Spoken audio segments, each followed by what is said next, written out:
Hello, you're listening to me and Paranormal U with your host, Ryan Singer. Because it's more fun to believe.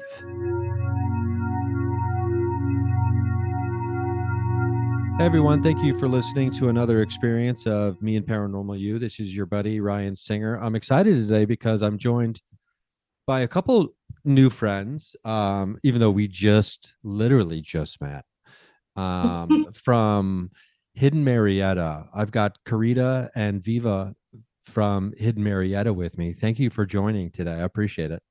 Of course. Thank you for having us. Yeah, it's funny. Without realizing it, I was in your area not too long ago doing a show in Parkersburg, West Virginia. Oh, really? And then I was in some whitewater rafting town in West Virginia like a month after that, even. This hidden little like gem of a town that seemed super spooky, but in like a really kind of cool way. But there is all kinds of just beautiful landscape, all kinds of awesomeness happening in your area.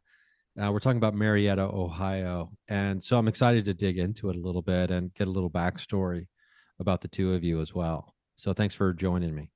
Absolutely. Marietta is definitely a hidden gem, hence the reason the Hidden Marietta name kind of just sticks out so much. There's a lot of hidden history and a lot of hidden haunted stories here too. Yeah, and if people listening go to hiddenmarietta.com, they can check out all the info and they can see you've got quite a team. And it seems like you have now correct me if I'm wrong, I don't want to misspeak here, but it seems like you have like an original founding team, and then there are a bunch of other people who have joined the team. Does that sound about right? Yes, Basically. absolutely. Yeah. So there's four of us that are co-owners of Hidden Marietta. And then we have, I think we're up to 10 guides right now I think total, so.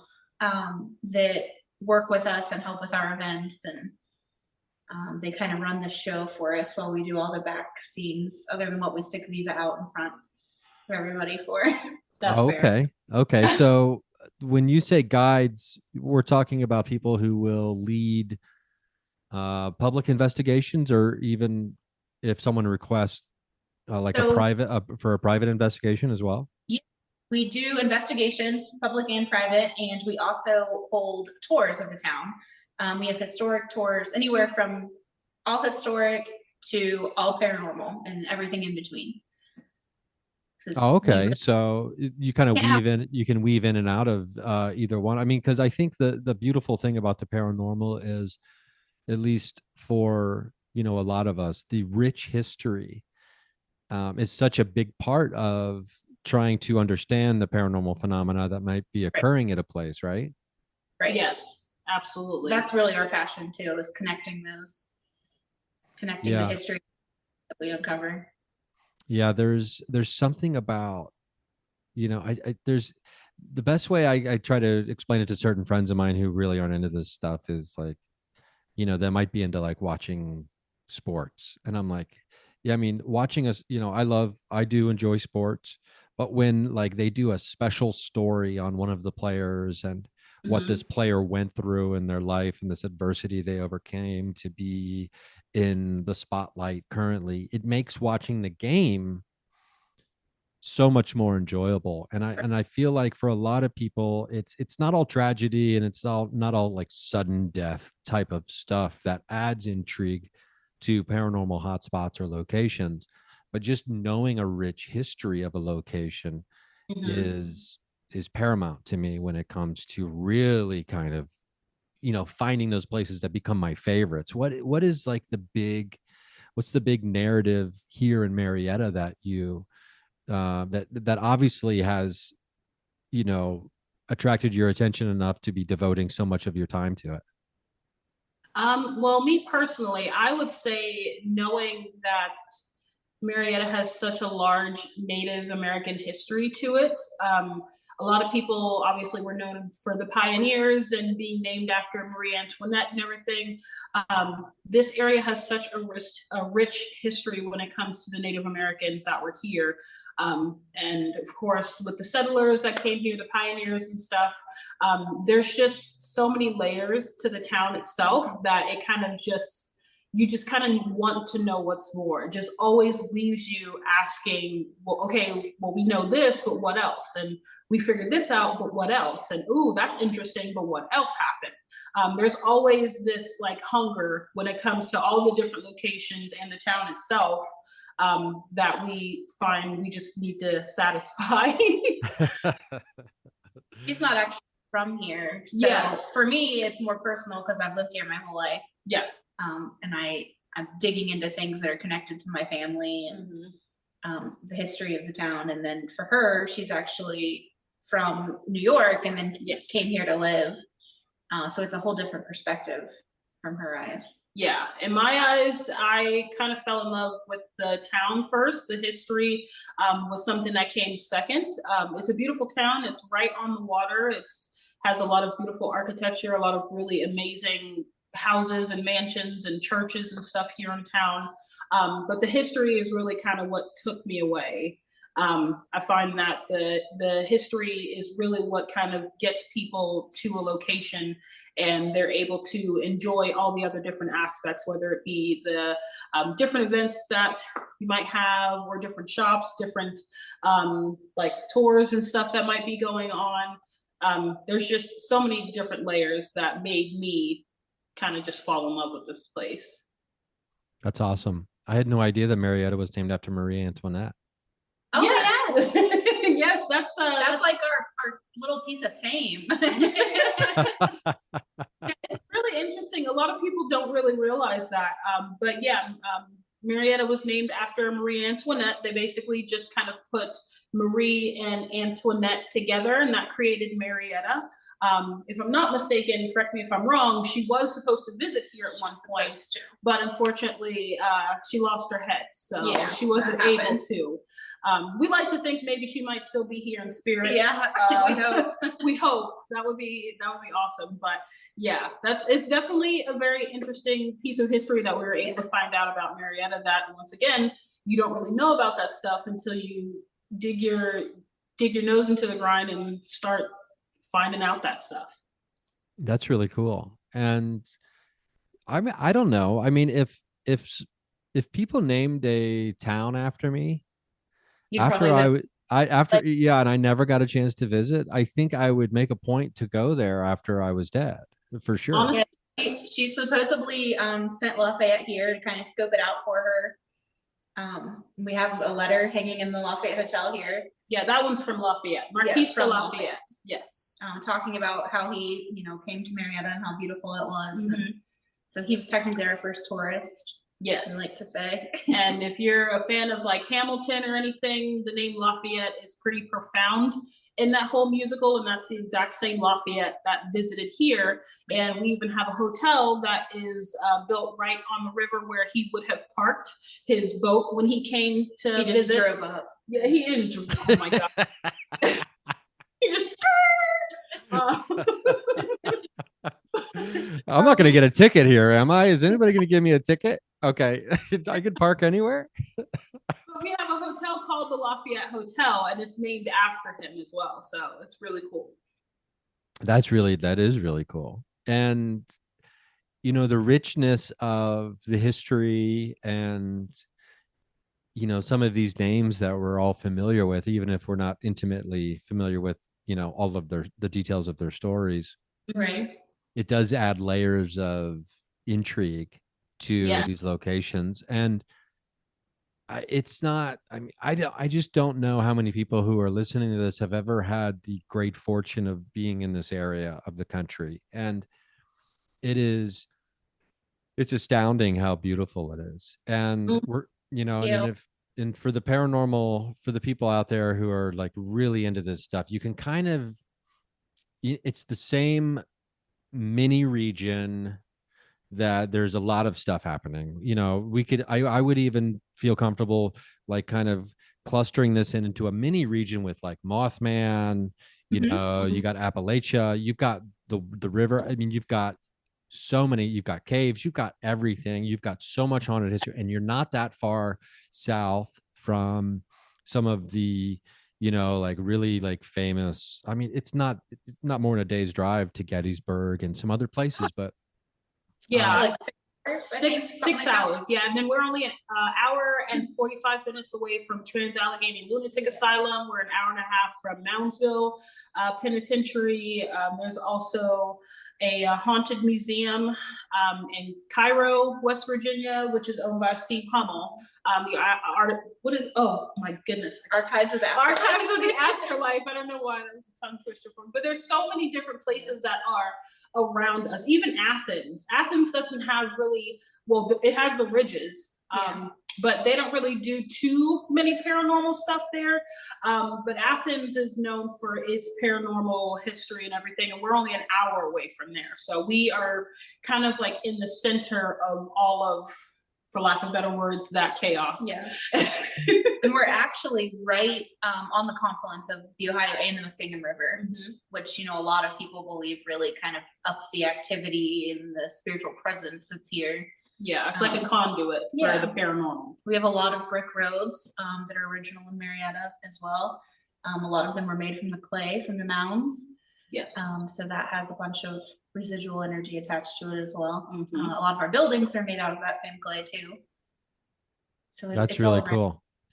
I love a brick road. I mean, I just love it. I mean, I don't love like driving like a long time on one. Yeah. Right. Like a block. I'll drive like blocks, but beyond that, I'm like, okay, my back hurts. I'm too old for this. Yeah. I mean, talk about bouncy. That's one of the a lot of tourists point out though, like, I've never seen brick roads in my life. Like, I love that. It's a really cool, little selling point for us.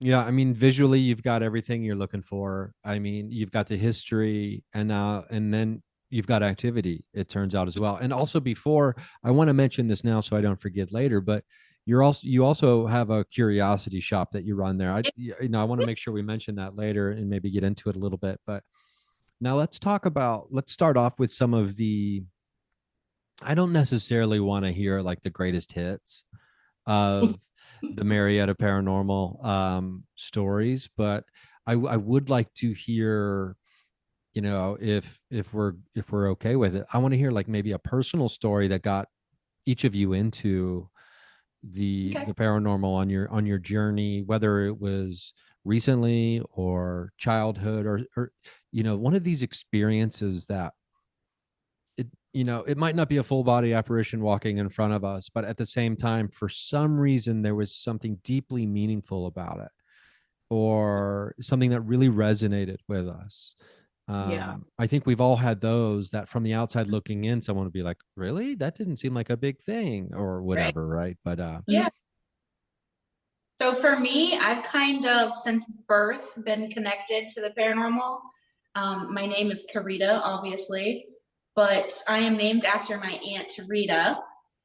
So really weird, creepy story surrounding her. She was 16 years old and her grandma passed away. She was really close to her. She had a dream that night that her grandma came and told her, like, you have to come to the other side with me. It's so beautiful. You've got to see it. So you have 16 days to live, one day for each day of your life. And Rita woke up the next morning and she told everybody, like, hey, I'm dying in 16 days. Started giving stuff away, like literally believed I'm dying in 16 days and was fine with it, was like excited for it. 16 day comes, she's perfectly fine. She's one of 9 siblings, and they're all like, see, we told you, you're perfectly fine, nothing's wrong. She goes to bed, wakes up a couple hours later screaming, and her fever had actually went so high that it fried her brain. She had meningitis, and they didn't know it, and she instantly died that night, 16 days later. So, and then I was named after her. So I was told that story from a young age, and I've just always felt connected to that. And then when I was probably like 4, I had an imaginary friend in a house we lived in named Pete. And I played with him constantly, and I didn't understand that other people couldn't see him. Come to find out, there was a gentleman who lived there before us named Pete who had killed himself in the house. And when we moved from that house, he couldn't go. And I remember being like so upset that he couldn't go with me. So it's just kind of always, to me, it's always been there. It's always been the normal for me. To be surrounded by stuff like that. So since birth, basically. Wow. I mean, the the premonition, or the, whether someone wants to call it a visitation or a, a precognitive dream about being given that information about your own death Right. is such a, yeah, it's such a big, like, that's a big thing, right? And but for me, it makes sense that, death might not be that big of a deal when someone is already dead is talking to you, right? So you're like, oh, so death is, yeah, sure, the physical form of this life I'm not going to have, but clearly I'm not going away anywhere. Clearly, I don't. The lights just don't go out, right? So it kind of makes sense that she's filled with this happiness and not excited about necessarily, but like is like very okay with it, because death has clearly become something that is not so final anymore, right? Definitely. Oh, now, that just is so bonkers. You told me that story like a couple years ago, and I was just like, yeah, ew, I hate that. It's like that happened in my family all the time. So to me, it's not weird. Like, yeah, my grandma had a brother that was in a coma for 7 years, and she said, well, when I pass away, I'm going to go get him and I'm taking him with me. She passed away, and 2 days later he died. Holy shit.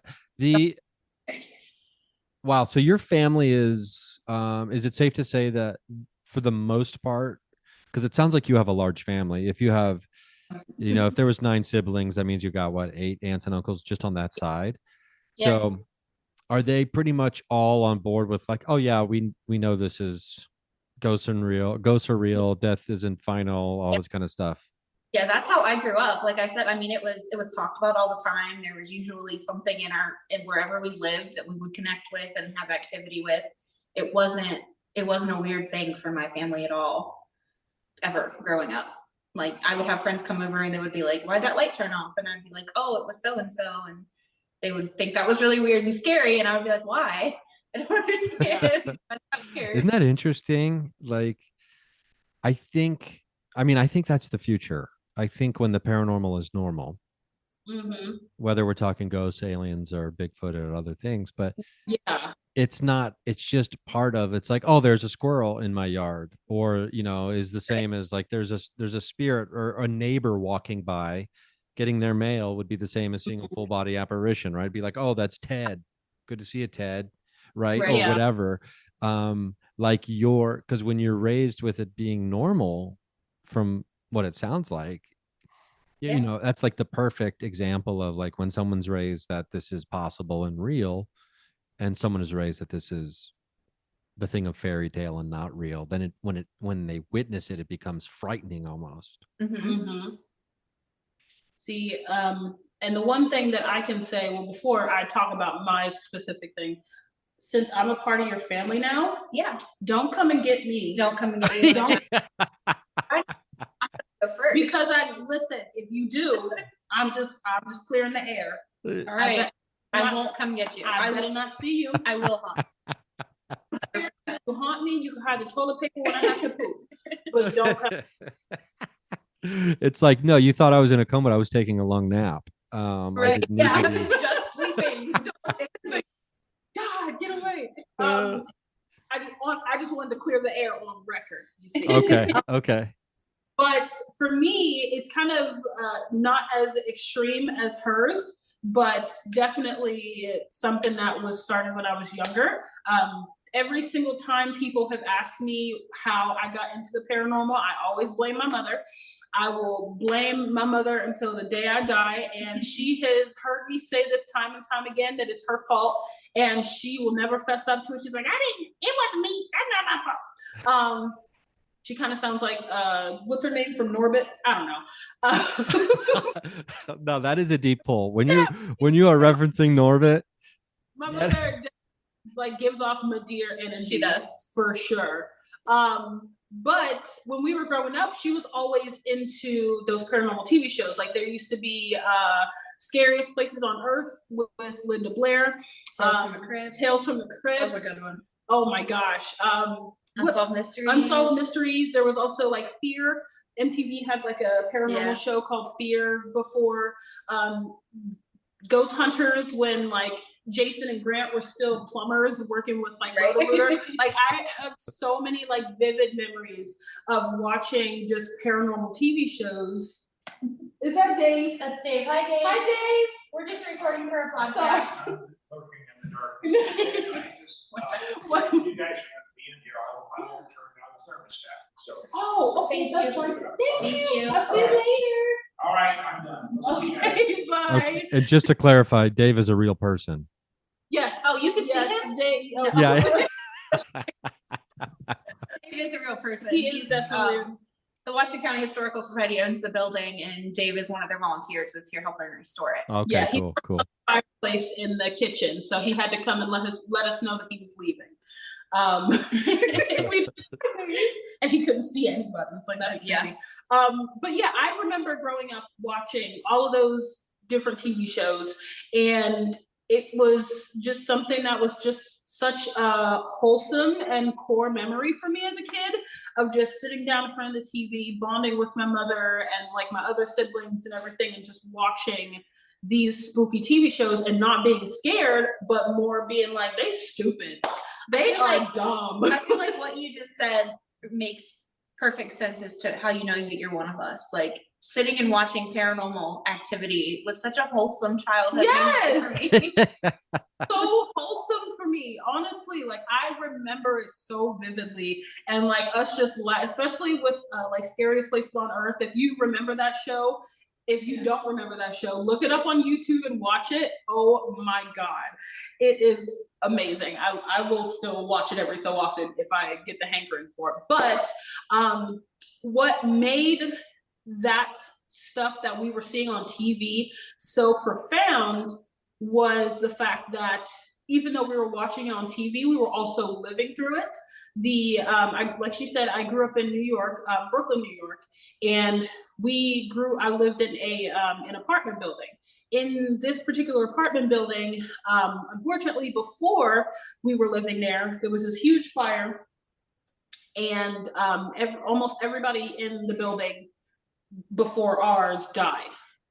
It was unfortunate, it was tragic, but they kind of like did clean the whole area up and stuff, and they built our apartment building on top of that. So it wasn't just us that was living with the paranormal, it was literally every single person in the building was all seeing the same people in their houses, having the same sort of activity. So it was something that we could all, in this 4-story apartment building, could like kind of bond with.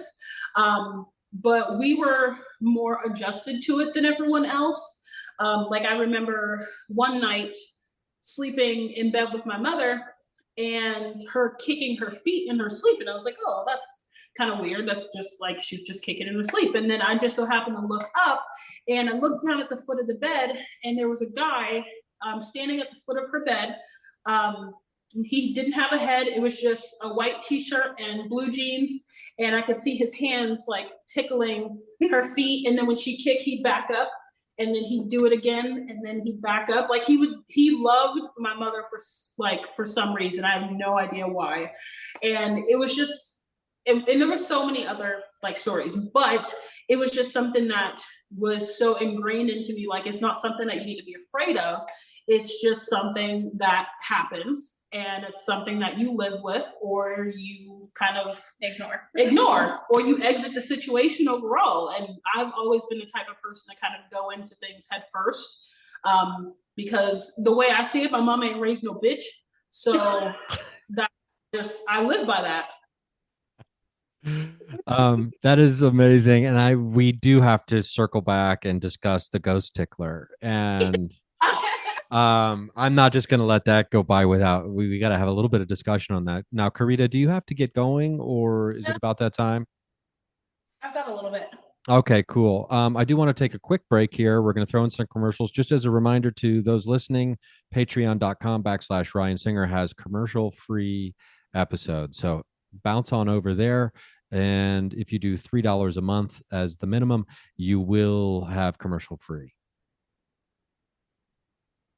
And we're back. Okay, so Wow, we just heard a very, really interesting and fascinating story about the tragedy of the apartment building in Brooklyn burning down, then it being renovated, rebuilt, and then everyone living there having a similar and having being able to bond over all seeing the same kind of people, spirits and ghosts, and then one in particular was Was there? a headless male energy who was wearing a t-shirt and blue jeans, who loved to tickle your mother's feet.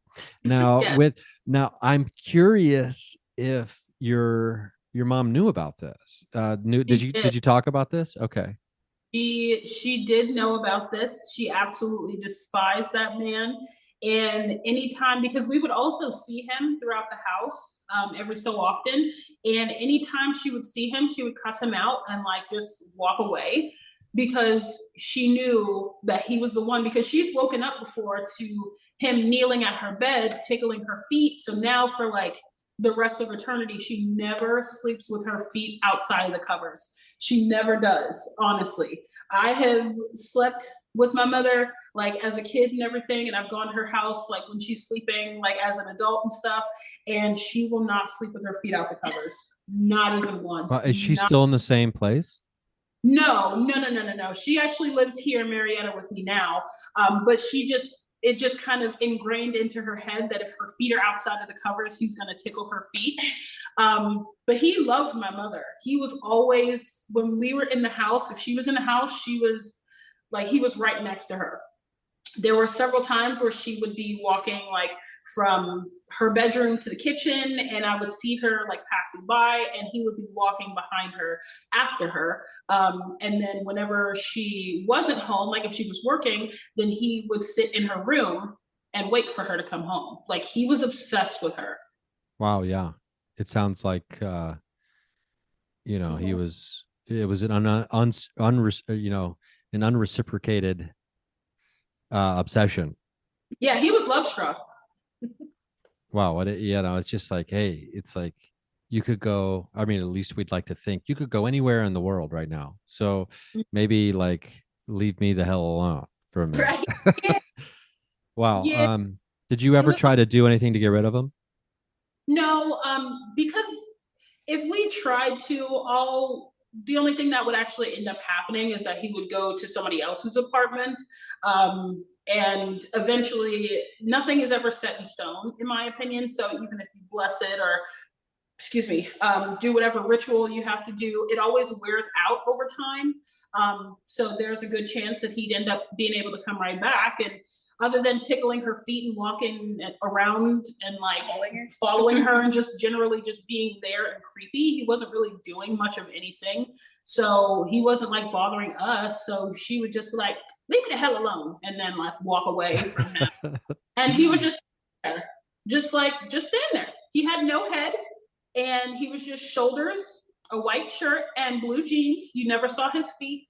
And we would see him, and it would just be like, oh, there goes that guy again. Mommy's not here. And then he would just walk away. I Wow. feel like that's growing up too. Like you see things so often, Yeah. or like things turn off. I don't usually see like full body apparitions, Mhm. but you will see like a little bit of something, and it becomes normal to you. Yeah, the paranormal becomes It normal does. when you're We in have it. we on a have people regular ask basis. us, because the building we're in is the Anchorage Mansion, built in 1859. It's where our Curiosity Shop is, our tour company, and things happen in here all the time. So we always have people asking us like, do you get scared being there by yourself, or what's the craziest thing you've had happen? And we're like, no, like we actually sometimes have to be like, hey Eddie, can you calm down a little bit for, Yeah. like, but you kind of ignore it after so long. But the way I see it is like we don't freak out. Yeah, they were people once as well, and they lived here before we did. So the only thing we can do is just share the space and be respectful to them, and then remind them every so often, like, hey, we're just trying to help. You got to be respectful of us too. So we never have any issues. But I feel personally. like the more you experience it, the less shocking it is. Yeah. I guess is what I'm trying to say. Like, yeah. They move things so often that you're kind of just like, okay, don't move it again. Stop Leave it rearranging. where it is. Yeah, right. Well, I mean, it is I think pretty fascinating to think about, the disparity between like having a ton of experiences and then someone who hasn't even ever really doesn't spend a ton of time thinking about this, and then the tiniest little thing is pretty big for them, right? And Right. Oh um yeah, people on like investigations and stuff that something little will happen and they're like, Oh my and you gosh. got to Something you got to remind yourself of this "Hey, that was before you're nothing." like, hey, oh, come on, no, we're moving on. This is like, and Yeah, it's just like, well, no, they just had potentially a pretty profound moment. right. Like the biggest experience of their life. For them, it's profound and Yeah. completely life altering. But for us, it's like Tuesday. Yeah. You do Right. have to kind of yourself back every now and then when you're in those situations. Yeah. And be like, okay, I get it. For you, that was like a really cool gotta humble experience. yourself. You do. You gotta humble yourself Yeah, sometimes. you gotta. Now, when did the investigations start? When did you start doing boots on the ground, so to speak? I started only when I moved here. Um, gosh, I can't even remember. I've been here since I was 20. What's the math on that? 23? No, 13 years. Yeah. You were really aging yourself there for a minute. No, 13 Shut years. up. So I moved here about a preteen ago, and and I actually worked at the Lafayette Hotel here in town, and I was kind of tasked with Jessica. She was the main owner, the cream of the crop of Hidden Marrietta in the beginning, and she wanted to do an investigation of the Lafayette Hotel, so that way she could add it to the tour that she was writing up about it. And with her wanting to do an investigation there had to be an employee there to kind of escort her around and be able to put like unlock doors and everything. And me being the only person that was working there at the time that wasn't afraid, I was just like, oh yeah, I'll do it, that's fine. And I went there and I kind of just sat in the background while her and her team did their thing. And in that moment, she basically just couldn't get rid of me after that. Honestly, Like a leap. I'm like a leech, and I still haven't gotten off of her. Nope. So much fun, and I knew that the hotel was haunted, and I knew that I had my own experiences there, but being able to like have the equipment and have like people there asking the right questions and being able to correlate this history or this historical, like the person that passed away there potentially with the activity that was going on, it just kind of solidified everything for me, and I was like, oh yeah, this is for me. That's really cool. Katrita, I'm curious, did you grow up in the area? I did. Yeah, I've always lived in Marietta. And for me, since being little, I don't know if I'd call it investigations, but I mean, I grew up with my mom talking to the spirits in our house, and like us kind of trying to have chats with them through different, like a source of a light or something like that. So I kind of just coming into it like as a business aspect didn't happen until 2017 for me. But like I said, it's always just been there for me. Maybe not with the equipment. I didn't start using like actual equipment.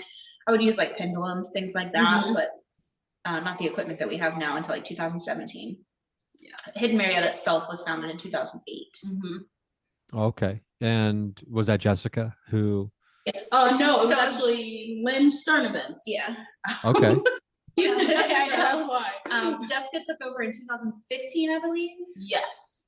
And then we came on, gosh, I don't know what year. I started 2017 and then became an owner in 2021. 15, 16. Okay. And then we just had us come in as owners in 2021. Okay. So this is like a legacy group happening here. There's so 2008. Yeah. I mean, I cannot believe that's like almost 15 years ago now. Like I'm 40. Yeah, I'm 46. So like I'm maybe halfway done with my physical form. But who knows, with all the advancements in technology and things, I might only be 1/3 of the way done. I just hope I don't have to work for another 100 years. But Yes. like how much credit card debt can I get if I live to be 150? Maybe that's a challenge that I'm willing to accept. Set the world record for the most credit card debt as the oldest man alive. Anyway, that's another conversation. But I wonder when about styles here. I want to talk a little bit about investigation styles because it is interesting to think you just kind of naturally come into an investigation style of using sources of light and pendulums. It's not like an official investigation, right? This is just kind of what you're kind of raised at, in doing. I wonder if there's a certain style. Does that resonate with you still today, more of a natural style, or did you discover all the fancy gadgets and be like, no, this is really what I like to do? I would say both. I still like using like dowsing rods, things like that, natural senses. But I also really like some of the equipment as well. So I don't know. That's a hard question. I would say well, let me ask it like this. Okay. I am going to give you access. This is hypothetical. I don't, I can't, these things are beyond my power, but I'm going to give you access to the most haunted location in the world. Okay. I let you take one tool with you outside of, all the tools we have just naturally as people. You get one tool to go to this location with. What's it going to be? Probably an audio recorder. That's pretty good. That's a pretty damn good choice, I think, because now you have documentation. Wait, is your cell phone allowed to be with you? Oh, like outside? Well, no loopholes here. Now you're trying to give me this loophole with all these different apps on your cell phone. It's a multi-tool. It's like a Swiss Army knife or something. Like you can have you can have your cell phone in case of emergencies. You can have a flashlight. You can have an audio recorder. Like there's so many things. No, I would say if I can only have one, it'd be an audio recorder. That's a good one. Yeah. So let's just say no for the sake of this mental experiment. Let's say no on the cell phone. You're allowed to have your cell phone, but it has to be in airplane mode, and you're not allowed to use your camera or your voice memo. You can only use it for emergencies if something happens. Okay. I don't want you to be unsafe in this hypothetical situation that I'm. I was gonna say you have to at least have a lifeline, because if I go someplace and like the floor is uneven, and you know how clumsy we get sometimes. We do. If I fall and break an ankle, a voice recorder will help me. Well, no, I don't. We're talking strictly like paranormal equipment. You're allowed to have your cell phone, but you just can't use it unless you need help, right? That's fair. So what would it be for you, Viva? For me, gosh, I don't know. It's tough. It's so hard because I'm like one of the more sensitive people in our group. So I know that I can rely on my senses, like by tuning into that sort of stuff. I love the idea of a voice recorder because sometimes even if it feels like nothing is going on, you can still capture something. So there's never like, oh, nothing happened. You can listen back to the recorder and it's like, there was a lot of stuff there. Right. But I also really like the spirit box. Yeah. But that does get annoying after a while. I'll go voice recorder as well, just because. Yeah. See, I wasn't only thinking of like being able to pick up activity. I was thinking like I can note like a door just shut. That's what I mean, and be able to like go and listen back to it to see where. A video recorder, like a camera, a night vision camera. Yeah, that's what I think. That's what I would do. Yeah, because it has audio as well, and it also has a light on it and everything. You can record like a visual of every. So yeah, a video recorder. Boom, got you. This is like the game of life. I know. Yeah. I mean, part of me wants to say, like, I have like my answer probably changes from day to day. Like whether it's like, a set of, sometimes I'd like, a set of like 5 dice, or or a tarot deck or a voice recorder, or because it's so much easier to move around with a voice recorder, and the battery probably lasts longer on a voice recorder than a digital camera, runs out of space. So if you've got like 12 hours inside of this location and that's it, that voice recorder typically is probably going to be able to document the whole thing, but the video camera probably isn't going to be able to make it. Now, here's my problem with all of the electric stuff that I'm going to let you change your answer. If I don't know why I'm doing this, I've never done this before, but this is a fun game.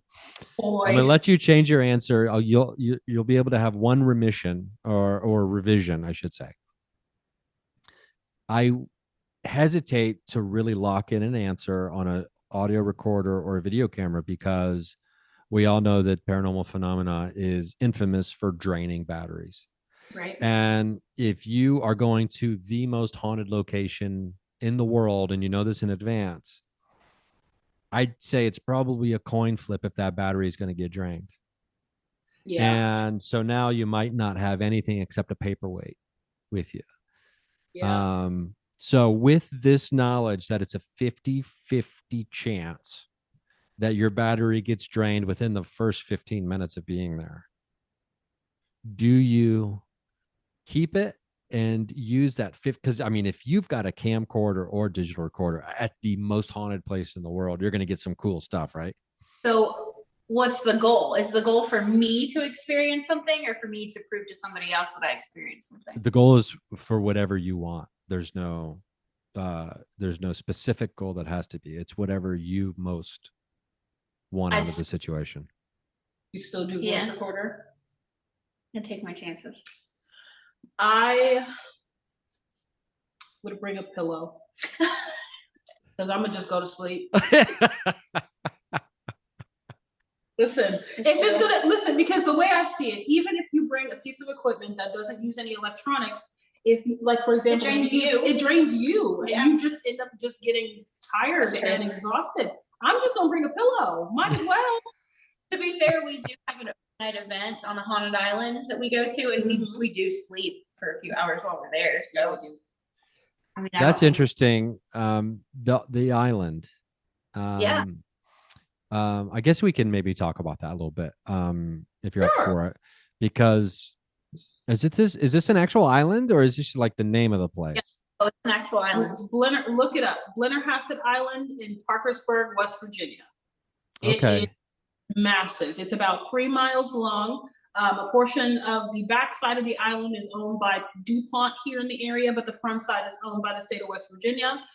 It has this big, beautiful mansion on the island, which is a remake of the original mansion that was owned by Harmon and Margaret Blennerhassett.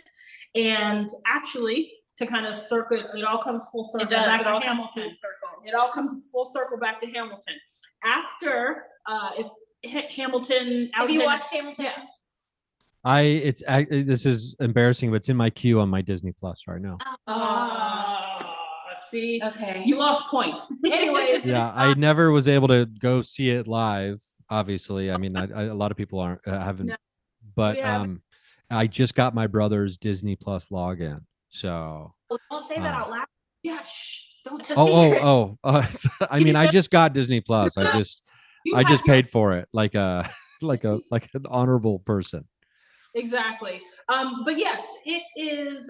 It goes full circle back to Hamilton because after Alexander Hamilton and Aaron Burr had their famous duel, which ended up ending Alexander Hamilton's life, Aaron Burr was basically told, you need to leave New York like right now or people are going to kill you, like drag you out in the streets. He actually fled to Blennerhassett Island because him and Harmon Blennerhassett were really good friends.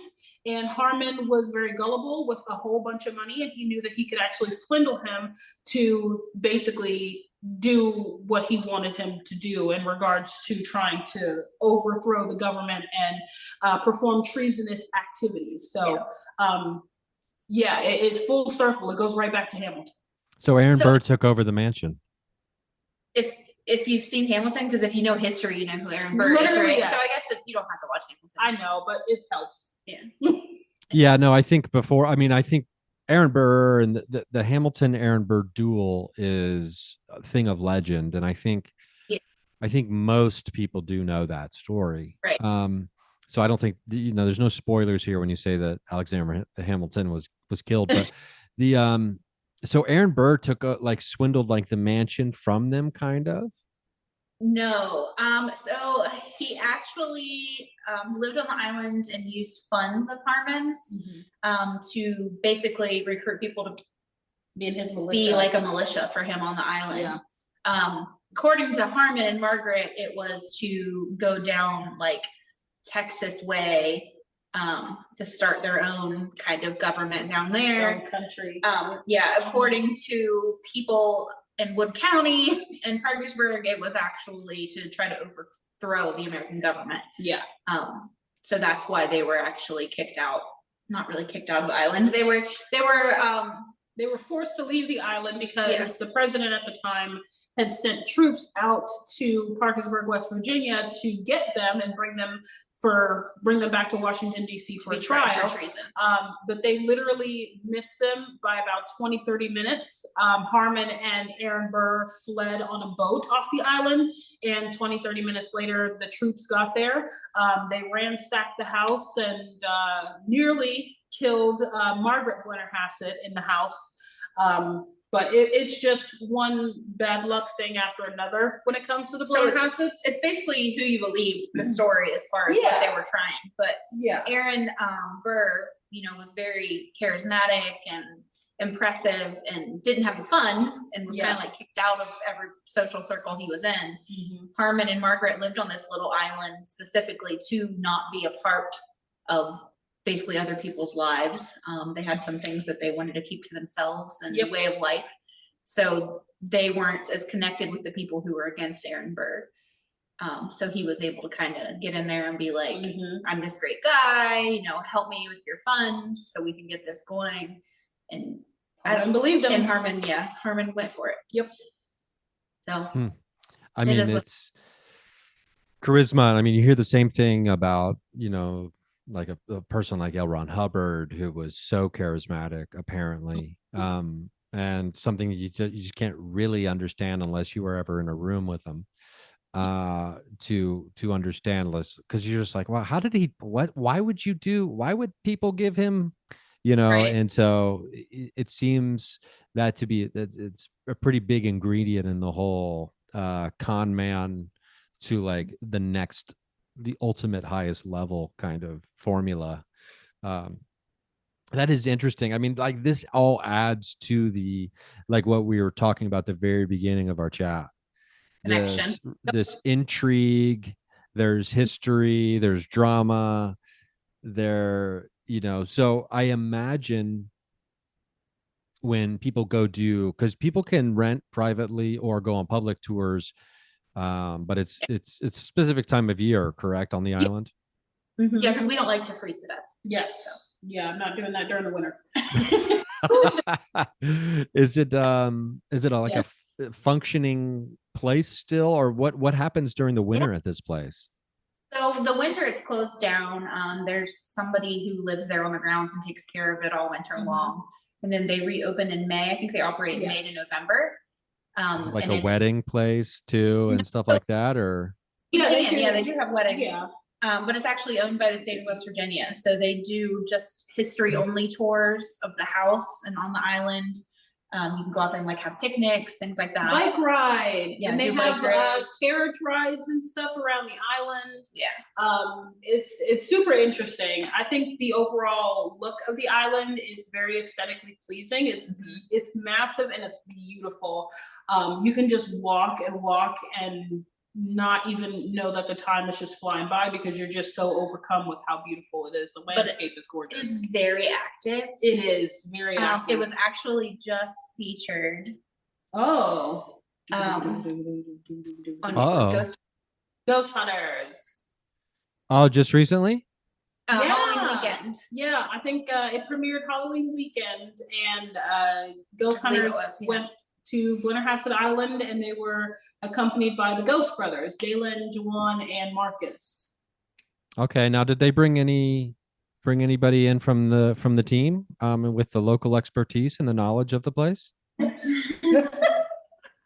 So, they let people from the island be there. We were not allowed to be there because it's our business. So they were afraid that we could make up things It was to try to drum up more business for ourselves. It was a conflict of interest, and they didn't want us to be there because they thought we would be more inclined to lie about the happening. to hoax things and To try to get more people to purchase tickets with us to be around. Even though all the paranormal stuff that they were talking about on the TV show were all stuff that we relayed to the park superintendent, like, hey, this stuff happened and that stuff happened and that stuff happened.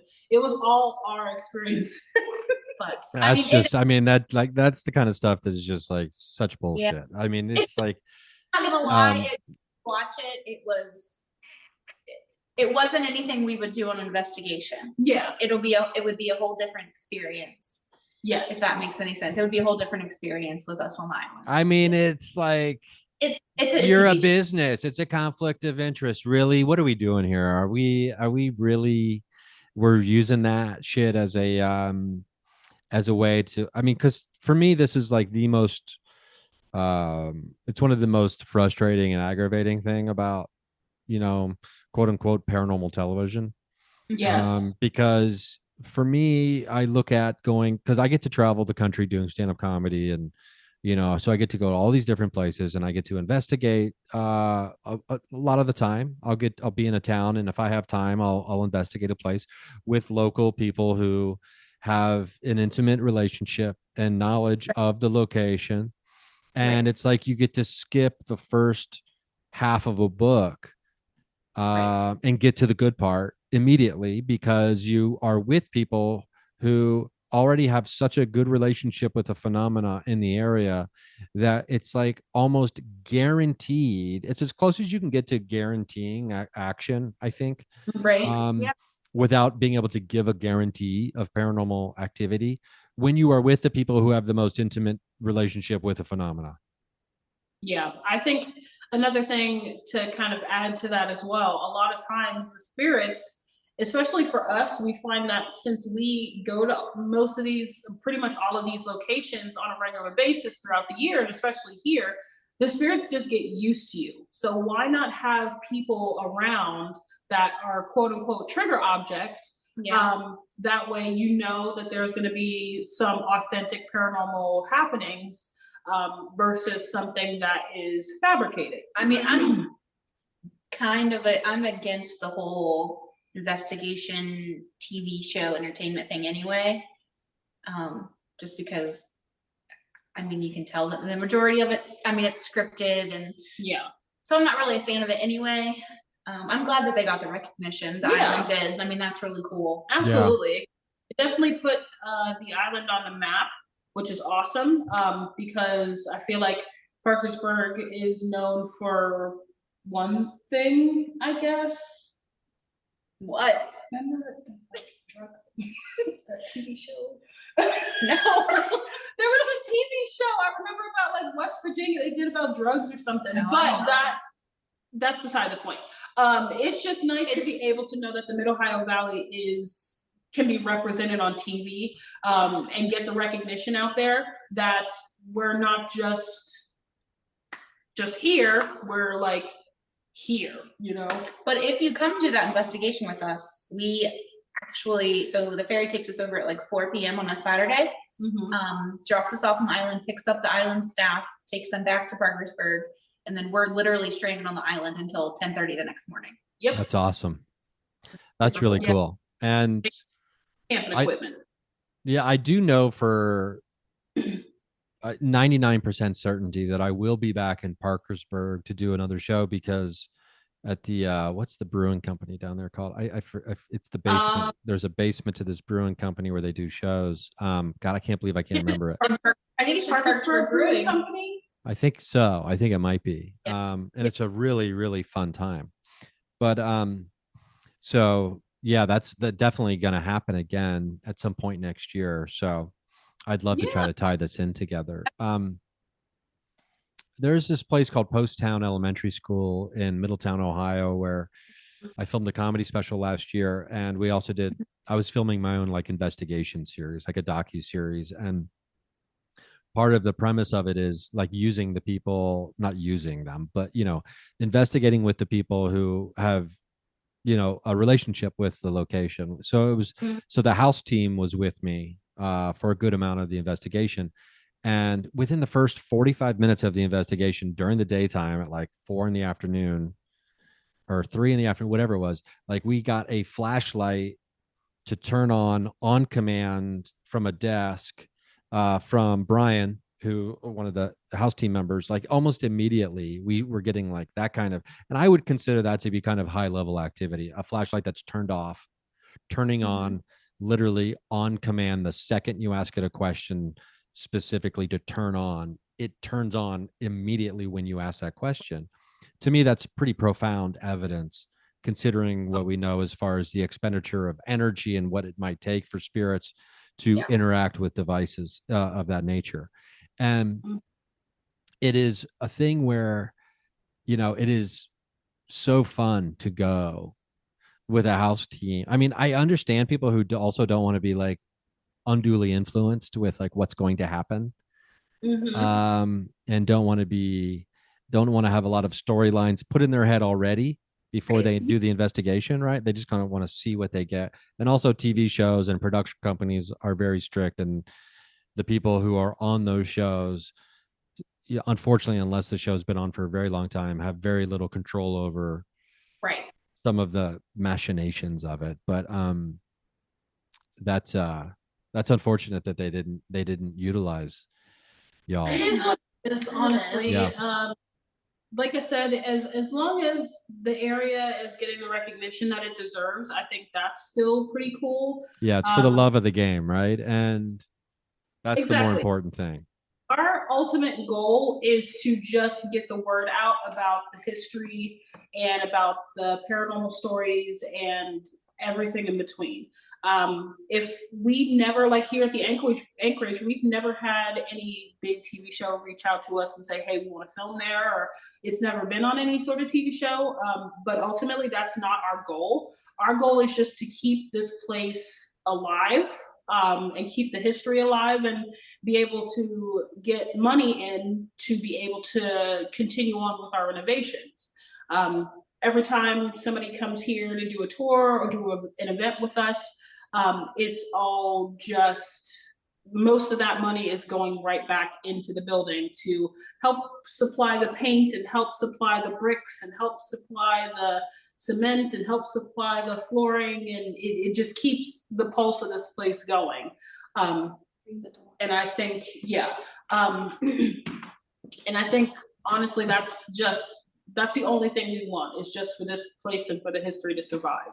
That's awesome. And it's really cool, the operation that you've got set up there. And for people who are anywhere remotely within a day's drive, there are so many cool options in the world of the paranormal to explore through Hidden Marrietta. And I think we're about that time. It's been about an hour already, which time flies, I guess. I do love the idea of keeping the dead alive through the work that y'all are doing there. Let's real briefly, let's talk about tell me quickly about the curiosity shop that you also have there before we wrap it up. Our curiosity shop is definitely one of a kind for the area. We have all sorts of things here. We have stuff for witchy type people, pagan, Wiccan, whatever you're into. We have stuff for the goths. We have a little bit of something for everybody. We're really into the cryptids as well, not being too far from the Mothman and from where the Flatwoods monster was seen. We also have some particular items and knickknacks and stuff in the shop related to them. And then, of course, now that it's Christmas, we also have some Krampus related stuff in our shop as well. So we always try to make sure that we're switching things up and that we are providing something new, whether you've come here 1,000 times or not. Almost every single time you come here, there's going to be something different. There's going to be something new and something interesting to kind of keep your eye. There's always something. That's awesome. That's awesome. And just as a reminder for everybody listening, you can go to hiddenmarrietta.com. That's with 2 R's, i.e. 2 A's, named after Marie Antoinette. That is really cool. I didn't realize that. I grew up in Ohio and didn't realize that. There's only Marietta. Yeah, that's really, really cool. Is there any closing thoughts you want to leave everybody with? I know we lost Katrita. She had to go. Yeah. We do have our Paranormal Expo that we have every year. This is our our fourth one that we're having this year. That's actually going to be on May 6th here in Marietta.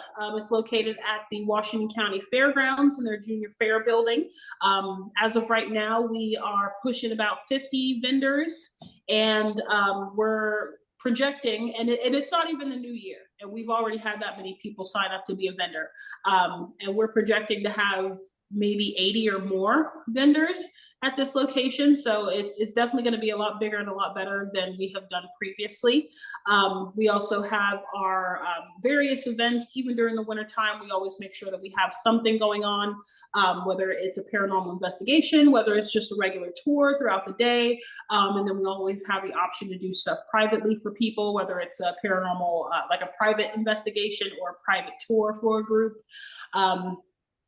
We have our website, of course, hiddenmarrietta.com. We have our Facebook page, which we update on a constant basis in regards to our events and different things around town, which is also just Hidden Marrietta.